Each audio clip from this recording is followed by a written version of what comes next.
Hello viewers, welcome to my channel. आज हम chapter third pair of linear equation in two variable की exercise 3.4 का question 2 का part third solve करेंगे। हमारा क्वेश्चन है form the pair of linear equation in following problems and find their solution by the elimination method. अर्थात नीचे दी गई समस्याओं को रेखीय समीकरण युग्म के रूप में लिखिए तथा यदि उनका कोई अस्तित्व है तो विलोपन विधि से सोल्व कीजिए। हमारा सवाल क्या है? The sum of two digit number is 9। अर्थात दो अंकों की संख्या का जोड़ कितना है? 9 है। यदि उन संख्या को 9 गुणा, जो दो अंकों की संख्या उनका 9 गुणा, यदि उन संख्या को बदलने पर जो संख्या प्राप्त होती है उसका 2 गुणा होता है तो वो दो संख्याएं ज्ञात कीजिए। सबसे पहले क्या करेंगे? हम अज्यूम कर लेंगे। हम अज्यूम क्या करेंगे? दो अंकों की संख्या में एक इकाई का अंक होगा, एक दहाई का होगा। तो हम मान लेते हैं इकाई का अंक क्या है? माना ones digit is equal to x और टेंस मतलब दहाई का अंक क्या है? Is equal to y। Then हमारी नंबर क्या हो जाएगी? देन नंबर हमारा क्या हो जाएगा? y, क्योंकि दहाई का अंक पहले आएगा फिर इकाई का आएगा। yx हो गया बराबर। यहां तक समझ आ रहा है आपको? अब हम कंडीशन फर्स्ट को लेते हैं। पहले कंडीशन फर्स्ट हमारी क्या है? दो अंकों की ये संख्या है, इनका योग कितना है? 9 है। तो x, पहला अंक x ले लिया, इनको तो आगे पीछे लिखेंगे, कोई प्रॉब्लम नहीं होगी। x plus y equal to 9, ये हमारी इक्वेशन 1 आ जाएगी। जितनी कंडीशन दी होगी उतनी इक्वेशन हमारी बनेगी। 9 हो गया। अब है दो अंकों की संख्या हमारी क्या है? कंडीशन सेकंड के अनुसार यदि दो अंकों की संख्या का 9 गुणा, दो अंकों की संख्या हमारी क्या है? yx, इसका 9 गुणा यदि इन संख्याओं को बदल दिया जाए, बदलने का मतलब y की जगह x रख दिया जाए, x की जगह y को रख दिया जाए, तो ये संख्या क्या हो जाएगी बदलने पर? xy। तो ये 9 गुणा फिर भी xy का क्या है? 2 गुणा है। तो 2 गुणा है तो इसको क्या करना पड़ेगा? एल्जेब्रिक फॉर्म में लिखने के लिए या तो इसको 2 से मल्टीप्लाई करना पड़ेगा या इसमें इसको 2 से डिवाइड करना पड़ेगा। तो अब हम क्या करेंगे? इसको 2 से मल्टीप्लाई कर लेते हैं। इसको हमने 2 से मल्टीप्लाई किया तो हमारे पास क्या है? इक्वेशन बनेगी 9xy इक्वल टू 2xy। पर यहां पर देखने से आपको प्रतीत हो रहा होगा कि हमें इक्वेशन क्या चाहिए थी? लीनियर इक्वेशन चाहिए थी। तो यहां पर तो हमें लीनियर इक्वेशन नहीं मिली। तो ऐसी स्थिति में क्या करेंगे? आपने पहले क्लास 5, 6 इसमें पढ़ा होगा कि जो हमारे अंक होते हैं उनकी क्या होती है? नंबर की एक प्लेस वैल्यू होती है और एक फेस वैल्यू होती है। अब प्लेस वैल्यू और फेस वैल्यू क्या होती है इसको समझिए थोड़ा, उसके बाद ये सवाल तो बड़ा आसानी से सोल्व हो जाएगा, कोई भी प्रॉब्लम नहीं है। जैसे प्लेस वैल्यू होती है, देखिए एक होती है प्लेस वैल्यू और एक होती है फेस वैल्यू, बराबर। मान लो मैं हूं राम और आप हो श्याम, बराबर।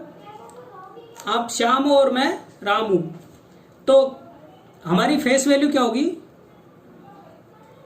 फेस वैल्यू दोनों की क्या होगी? राम हूं तो मेरे को कोई भी पुकारेगा तो राम के नाम से ही पुकारेगा, क्योंकि मेरे को सब राम के नाम से जानते हैं। तो यहां मैं राम ही होऊंगा। फेस क्योंकि मेरे चेहरे को जानकर कोई सभी ये जानते हैं कि ये राम है, यूनिवर्सल ट्रूथ है ये। और यहां पर आपकी फेस वैल्यू क्या होगी? आप भी श्याम ही होगे,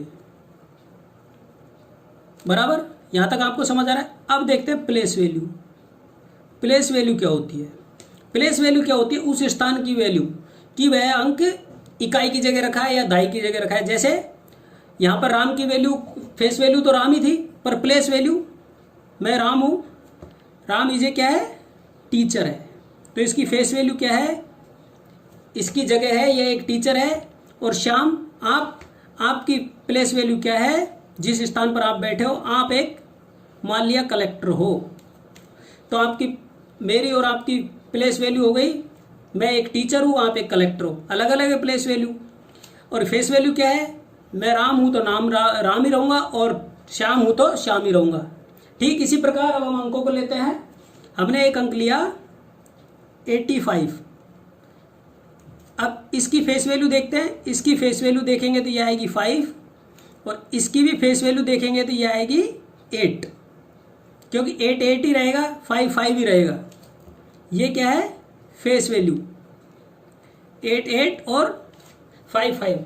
अब इन्हीं अंकों की यदि हम फेस वैल्यू निकालते हैं, वो प्लेस वैल्यू निकालते हैं, सॉरी प्लेस वैल्यू निकालते हैं, तो 8 की प्लेस वैल्यू क्या होगी, ये देखिए इकाई दाई, ये दाई के स्थान पर है, तो 8 की प्लेस वैल्यू क्या होगी, दाई मतलब 10, तो यहाँ 8 की प्लेस वैल्यू होगी 8 इंटू 10। ठीक इसी प्रकार 5 की प्लेस वैल्यू क्या होगी, 5 इसका स्थान क्या है, इकाई 1, इकाई का मतलब 1, तो इसकी प्लेस वैल्यू हो गई 8 की प्लेस वैल्यू हो गई 80 और 5 की प्लेस वैल्यू हो गई 5। अब यदि इन प्लेस वैल्यूज को हम ऐड कर दें तो हमारे पास क्या आएगा, 80 प्लस 5 इज इक्वल टू 85, बराबर, यह आ गया ना। अब मान लो इनकी जगह हमें 8 की जगह x दिया हो, 8 की जगह हमें x दिया, वो सॉरी y दिया हो और 5 की जगह x दिया हो, तो इस प्रकार y की प्लेस वैल्यू क्या होगी हमारे पास, y इंटू 10 और x की प्लेस वैल्यू क्या होगी, x इंटू 1। इन दोनों को हम ऐड कर देंगे तो क्या आएगा, 10y प्लस x। आएगा या नहीं आएगा, आएगा। अब शायद आपको यह समझ आ गया होगा ये हमें क्यों जरूरी था, क्योंकि हमें लीनियर इक्वेशंस के रूप में पहले सवाल को लिखना है। हमने बताया था यदि प्रतिस्थापन विधि से सोल्व करो या विलोपन विधि से सोल्व करो, पहले हमें सवाल को क्या करना है, रेखीय समीकरण के रूप में लिखना है। तो रेखीय समीकरण में इक्वेशन 1 तो रेखीय समीकरण के रूप में आ गई थी, पर हमारी इक्वेशन 2 रेखीय समीकरण के रूप में नहीं बन रही थी, इसलिए हमने इसको सोल्व करने के लिए दूसरा मेथड अपनाया। यहां पर हमने क्या किया, यहां लिख दिया by adding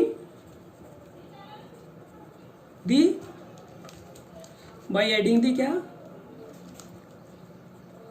place value of given digit.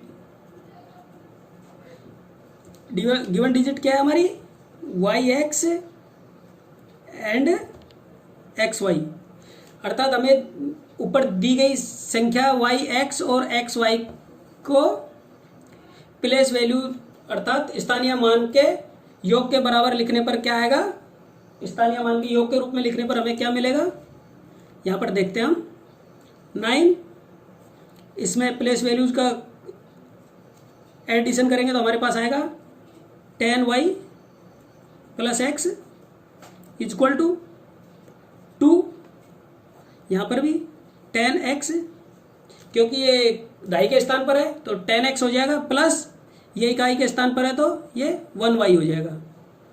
अब आसानी से सोल्व कर सकते हैं, हमें x और y की टर्म में मिल गया, तो अब हमारा हो जाएगा 90y plus 9x is equal to 20x plus 2y, बराबर। यहाँ तक आपको शायद समझ आ रहा होगा। इसके बाद हम क्या करेंगे, इसको पक्षांतरण विधि से 90y plus 9x minus 20x minus 2y is equal to 0, plus 90y में से माइनस 2y घटा देंगे तो हमारे पास आ गया 88y और माइनस 20x में से प्लस 9x घटा देंगे तो minus 11x is equal to 0। ये हमें क्या मिल गया, x और y के रूप में आ गया। इसे और थोड़ा सोल्व करेंगे, हम क्या करेंगे, यहाँ पर 8 को कॉमन लेंगे, तो 8 को कॉमन लेने पर आ जाएगा 11 8 88 और सॉरी 11 को कॉमन लेंगे तो यहाँ आ जाएगा 11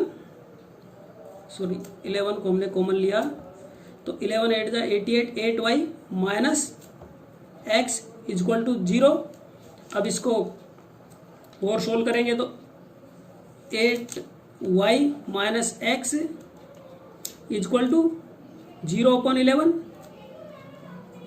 then 8y minus x is equal to 0। ये हमारी इक्वेशन क्या आ गई 2।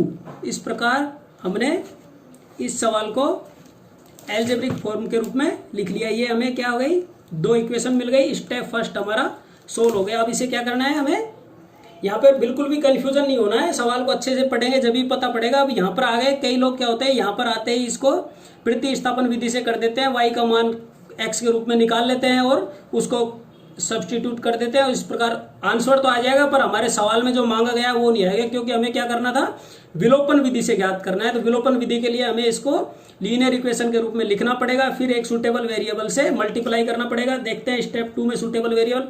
यहाँ पर देखिए x का मान, x का गुणांक भी 1 है इक्वेशन 2 में और इक्वेशन 1 में भी x का गुणांक 1 है। तो यहाँ पर हमें किसी से मल्टीप्लाई नहीं करना है। स्टेप 2 हमारा ऑलरेडी सोल्व हो गया। तो स्टेप 3 पे आएंगे, हम या तो प्लस करेंगे या माइनस करेंगे। वन वेरिएबल को एलिमिनेट करने के लिए, x को एलिमिनेट करने के लिए हम क्या करेंगे, दोनों को ऐड करेंगे। यहाँ लिखेंगे add equation 1 and 2। Equation 1 and 2 को ऐड करेंगे तो x plus y is equal to 9, ये हमारी इक्वेशन 1 है। दूसरी इक्वेशन है माइनस एक्स, इसको आगे ले लेंगे, प्लस 8y इजक्वल टू 0, ये हमारी इक्वेशन 2 है। तो ऐड करेंगे तो plus x minus x cancel हो जाएगा और ये हो जाएगा 9y is equal to 9, then y is equal to 9/9 is equal to 1। इस प्रकार हमारे पास y की वैल्यू क्या आ गई 1 आ गई। अब y की वैल्यू आ गई तो स्टेप 4 में जाएंगे। स्टेप 4 हमारा क्या है, थोड़ी जगह कम है, एडजस्ट कीजिए। स्टेप 4 में क्या करेंगे, put this value of y in equation, किस में रखेंगे, इक्वेशन 1 में रख लेते हैं। इक्वेशन 1 हमारी क्या है, x प्लस y की जगह क्या रखेंगे 1 इजक्वल टू 9, यही है। y का मान हमें क्या प्राप्त हुआ था 1 हुआ था और हमने यहाँ पर क्या लिखा, x की वैल्यू क्या रखी, इसको इक्वेशन 1 में रखा, x प्लस y का मान 1 रखा। x plus y is equal to 9 थी हमारी इक्वेशन, तो हमने y का मान 1 रखा is equal to 9। This implies x is equal to 9 minus 1, then x is equal to 8। इस प्रकार हमारे पास x की वैल्यू आ गई 8। अब हमें x और y की वैल्यू प्राप्त हो गई। हमें x और y की वैल्यू प्राप्त करनी थी इस सवाल में, तो यहां पर हम लिखेंगे hence given 2 digit yx is equal to, y की जगह क्या रखेंगे 1 को और x की जगह रखेंगे 8 को, तो इजक्वल टू 18। इस प्रकार हमारी ये सवाल हमारा सोल्व हो गया। हमारी वो दी गई संख्या क्या थी, जिसको हमने 9 से गुणा किया तो 2 गुणा हो गई और जोड़ किया तो 9 हो गई, यही हमारी संख्या थी। ओके साथियों, ये हमारा सवाल हो गया, बड़ा आसान है। स्टेप बाय स्टेप चलिए, जहाँ पर भी हम, इसमें सबसे बड़ी देखिए सिचुएशन यहाँ पर आकर स्टूडेंट इसको थोड़ा गलत कर देता है। तो ये स्पेशल, ये सॉरी यहाँ पर कंडीशन 2 पर आकर स्टूडेंट के मन में आता है कि इसको कैसे सोल्व किया जाए। तो इसको बिल्कुल सीधा सा है, प्लेस वैल्यूज को एडिशन करेंगे। यदि आपको नहीं आता तो एक बार 5 या 6 की अपने भाई बहनों की किताबों को उठाइए और उसमें देखिए, बिल्कुल सिंपल है। प्लेस वैल्यूज को ऐड करेंगे तो इस प्रकार होगा। मैंने यहाँ पर भी पूरी कोशिश करी है कि आपको समझ आ जाए। ओके साथियों, आशा करता हूँ कि पूरी तरह समझ आ गया। यदि समझ आ गया तो एक बार लाइक और शेयर करना ना भूलें। Thank you.